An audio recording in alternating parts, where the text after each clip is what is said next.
Sikasso a désormais un nouveau visage grâce aux grands travaux routiers qui sont quasiment dans leur phase de finition. L'impact de ces infrastructures est bien visible sur la mobilité des personnes et la vie économique de la capitale du Kénédougou.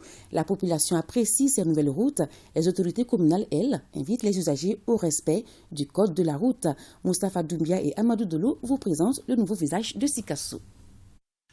La capitale du Kénédougou prend de plus en plus l'allure d'une grande ville grâce surtout à la réalisation de 2 grands projets d'infrastructures routières dont les travaux sont en phase de finition.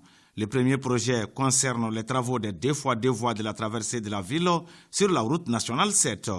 Le deuxième projet porte sur la réalisation d'un échangeur, d'un viaduc et de 10 km de voies urbaines. Ces initiatives du gouvernement donnent à Sikasso un nouveau visage et viennent booster le développement économique. Sikasso est une ville carrefour. C'est pratiquement la porte d'entrée du Mali, en venant du Ghana, passant par le Burkina, et en venant de la Côte d'Ivoire.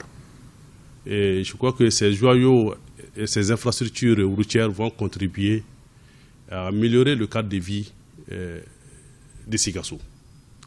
Et qui parle d'amélioration du cadre de vie, parle forcément d'attraction. Rien qu'en voyant ces infrastructures, ça peut attirer des investisseurs vers la ville.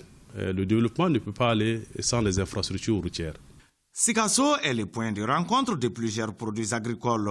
La route est donc perçue comme le moyen permettant l'acheminement de ces produits dans le temps. Sans la route, alors le développement est freiné. On est très content de ces travaux et ça va changer l'aspect vie économique. Tout va changer à Sikasso. Nous saluons la réalisation des différentes infrastructures routières. La ville a déjà un bon visage et l'impact sur la vie économique est visible. Nos commerces vont petit à petit se développer. Si la population est consciente de l'impact de ces travaux sur la mobilité et la vie économique de Sikasso, elle craint aussi l'augmentation des accidents liés souvent à la route. Au niveau de la commune urbaine de Sikasso, nous sommes déjà dans la disposition pour pouvoir éviter des accidents.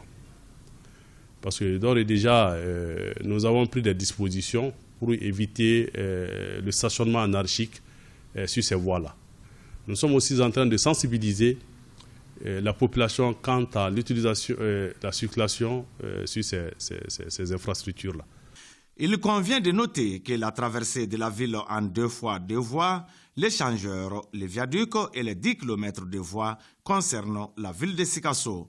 Le désenclavement des zones rurales est aussi en marche grâce à la réalisation et la réhabilitation de plusieurs pistes rurales par le conseil régional et ses partenaires. On note entre autres la piste Kafana RN7 dans le cercle de Sikasso et l'axe Luluni-Nimbougou dans le cercle de Kadiolo.